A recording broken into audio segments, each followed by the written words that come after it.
I want to call out a particular set of people in Igbo land. I'm talking about the Onisha people found in Anambra State.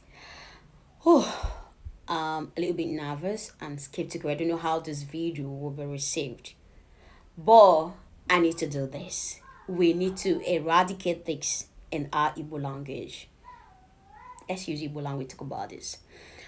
Ndị Onitsha, unu nwaka.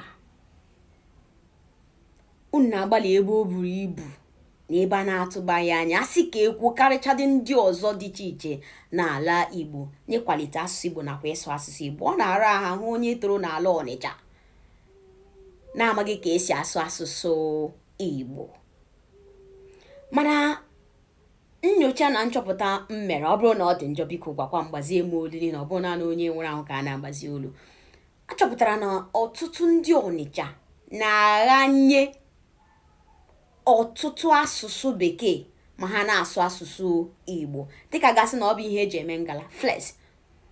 A na-aghanyekwa ụmụ nwa asụsụ ndị a na-ahụta n'ime obodo slangs na ya bụ asụsụ Igbo. Aghọtaghịla m. Ọ bụ na ha na-asụ ọ na-atọ ezigbo ụtọ. Mana ọ bụrụkwa na anyị buru oche la azụ kpọla nnọọ azụ cheba ya bụ ihe echiche, o nwere ike onwe ka o si emebi ihe n'asụsụ Igbo. N'ihi na ọtụtụ ndị nwere ike eche na otu a ka esi asụ asụsụ Igbo, a na-asụ asụsụ Igbo na a ga na-aghanyetu ya bekee, chee na ọ bụ ihe ziri ezi na ihe kwesịrị ekwesị ị na-eme ya. Ọ na-emekwa ka ọtụtụ na-ahafụ ịgba mbọ ka a chọọ ihe a ga-akpọ ihe ụfọdụ n'asụsụ Igbo. Ya emezi ya dịka Igbo anyị ọ na-aghọ Ingili Igbo. Ihe emezi ya dịka ọtụtụ ndị anaghị agba mbọ ka a chọpụta ihe ụfọdụ a ga-akpọ ihe n'asụsụ Igbo. Ya ka m si ka m bịarịọ ndị Ọnịcha adodododo biko. Ọ bụ na ị bụ onye Ọnịcha, ọ bụ na asụsụ Ọnịcha na-adị gị mma, biko anyekwala ya nnu na ose, sụọ ya suruo ya n'isi na olu unu ahụ bụ olu Ọnịcha na-atọpụ iche.